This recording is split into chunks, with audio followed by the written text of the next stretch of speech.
Welcome to the George FTTV YouTube channel. Today we'll discuss the trade news as of October 2. So yeah, I've decided to cover trade period for SuperCoach. So as news filters through, we'll go through those trades potentially, or the players that have nominated or looking to be on the move, and the implications for SuperCoach. So it should be good.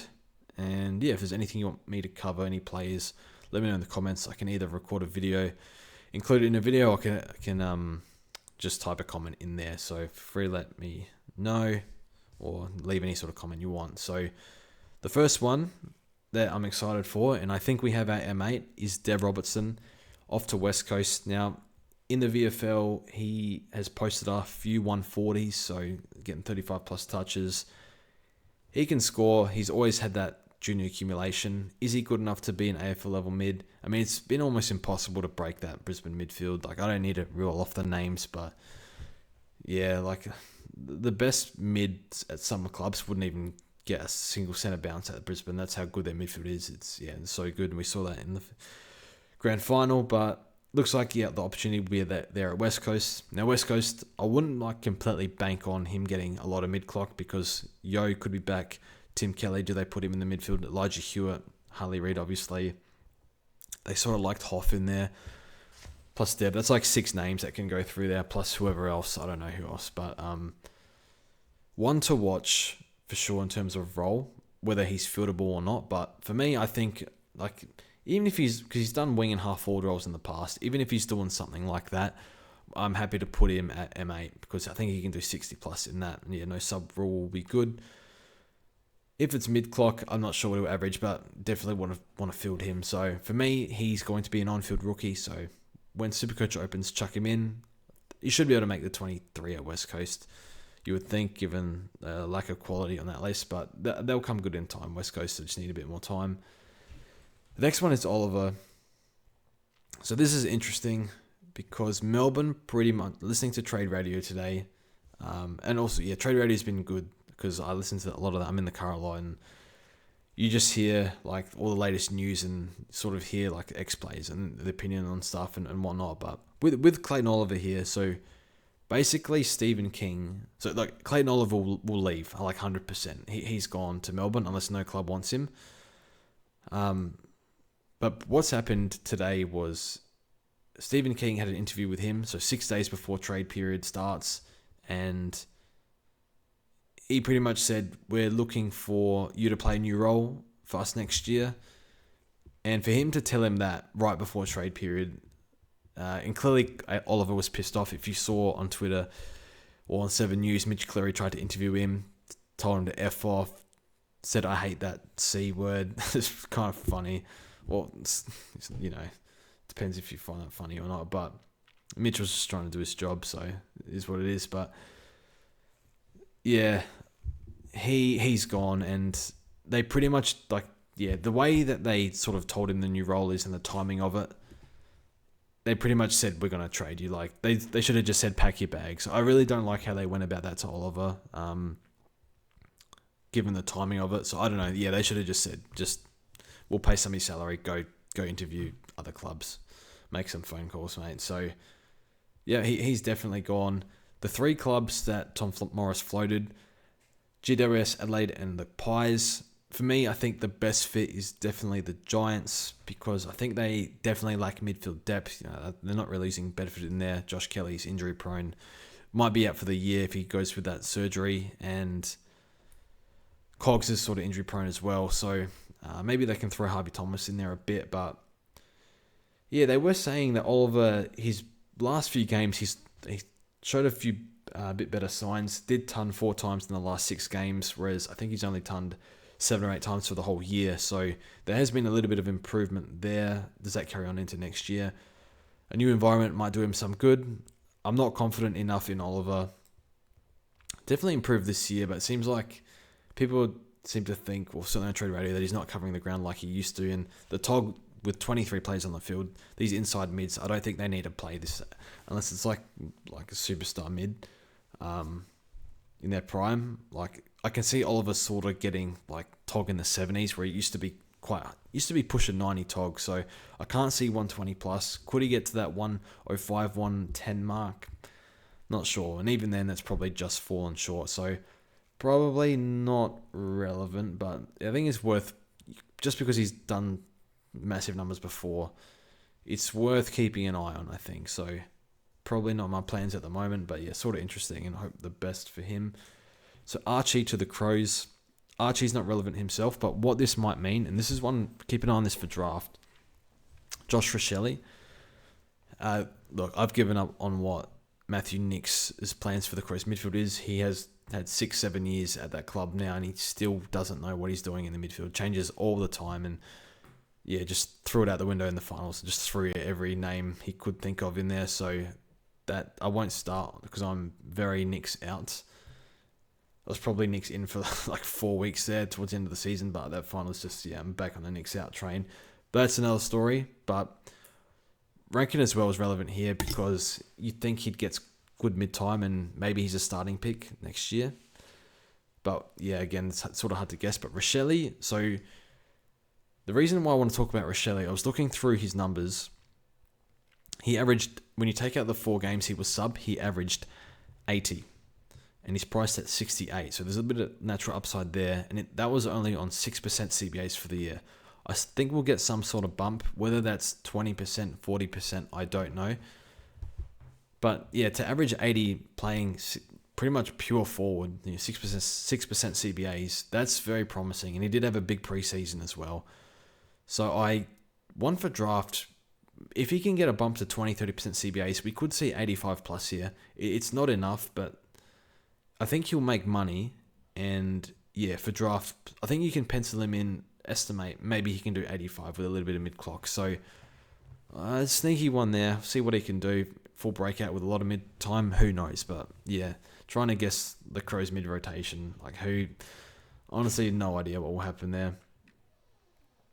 The next one is Flanders. Not really relevant here. Again, the same story with Flanders is that he needs to be over this bulging disc issue for us to be confident enough to pick him over pre-season. So that's what we're watching. But Carlton have bowed out of that race. So it's down to Essendon, Melbourne and St Kilda. I think we want probably Melbourne or St Kilda for the best possible role. I'm not sure. Maybe Essendon too, but I think I like the other two a bit more. George Stevens apparently will not be going to the Crows. That was floated, but yeah, again, the Crows need that inside mid. He could have been, I think he would have been around 200k, so maybe he would have got a good opportunity there, but apparently he's not going for whatever reason. James Warple to Geelong. He probably should be putting up better numbers than he is, but he's just not, so I don't think that's relevant there. Ryan Burton is a delisted free agent, I believe. So he was on Trade Radio this morning, and they was basically he was saying he thinks he's a good chance to find a new home. Maybe there's a club that has him in mind already. I don't know. Yeah, he's done like 83 in 2022, and now he's priced I think at 72. So there might be a little bit of upside there. Like, could he be a fit at Carlton? Because we know they need rebounding defenders, but like, is he good enough? Do they even want him? I'm not sure, but I'm just trying to think what club, if he's confident a club will pick him up, where's he going to go? And to me, it probably makes like the best fit for him would probably be Carlton, but whether they want him is another story. So yeah, another one where he probably makes money, but like it's probably not worth it. Plus, like, is he going to stay in the 22? We'll worry about that if he actually gets a spot. Starcevic to West Coast, not really relevant, but that was told by Chris Fagan. I've got 2 more here. So Butterick is going to the Bulldogs. So he averaged in the 50s this year. I think 57 I've got here. No, that's McVie. We'll get to that in a sec. But he averaged 50-something this year, Butterick. So he'll be around... No, he averaged 45. What am I on about? I've confused my numbers here. Connor Butterick. Hold on one sec. 45 he averaged this year. We know he can do... I think he's done 70 plus. He did 77 in 2 games.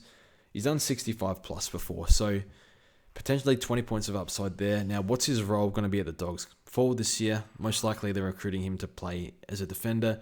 We know he can play lockdown, but he can also play as the distributor.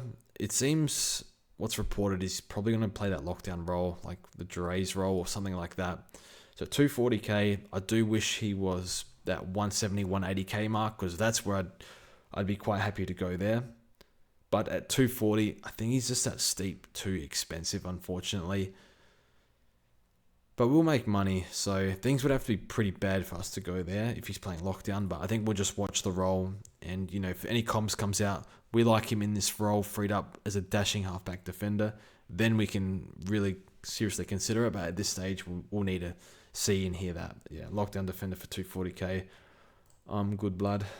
Last name I have here is McVee. I can't remember if I mentioned him in the video I did last time. I might have, but yeah, Ryan Daniels said that they want to free him up. I think I did mention him actually, but we'll talk about it again anyway. So yeah, Ryan Daniels said they want him to be freed up as a dashing defender at Fremantle. Obviously, they got Jordan Clark. Chapman can use the ball back there. They've also got Ryan likes to hang on to the ball there. So I don't know how many points will be there for him, but yeah, there's not his junior numbers. He didn't really accumulate as a junior, but there are games for Melbourne that he's got 20 plus touches. So yeah, not exactly sure I don't think he's going to score enough, put it that way, especially with Jordan Clark as a main man. But it'll be interesting to see what he can do as that free man.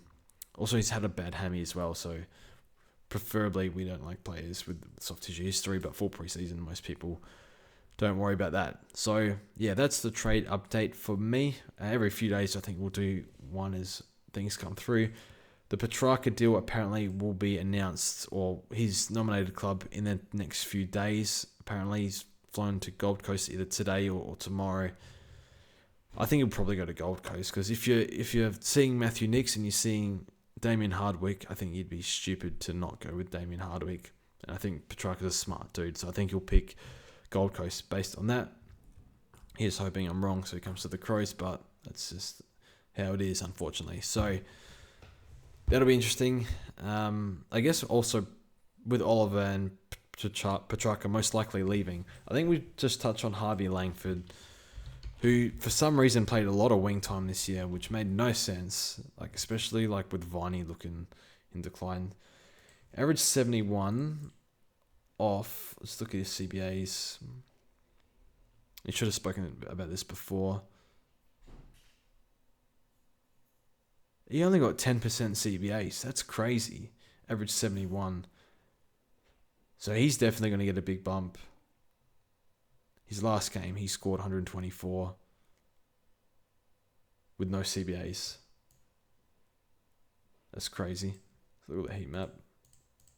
No, it's not loading. Anyway, Harvey Langford, one to watch for next year. I think he'll be around 71 average. I think 71 times 5400. 380k. That's pretty steep. I don't love it. Definitely upside there. I think it might be one if he's priced in the 600s for fantasy. Might be one there. So Harvey Langford breakout candidate, because the mid clock it has to be there. I think for sure with Oliver going, or pretty much certainly now. So yeah, I can't see him playing wing again. I'd be shocked, but we'll see. Anyway, that's it from me. Thanks for watching, and we'll see you in the next few days.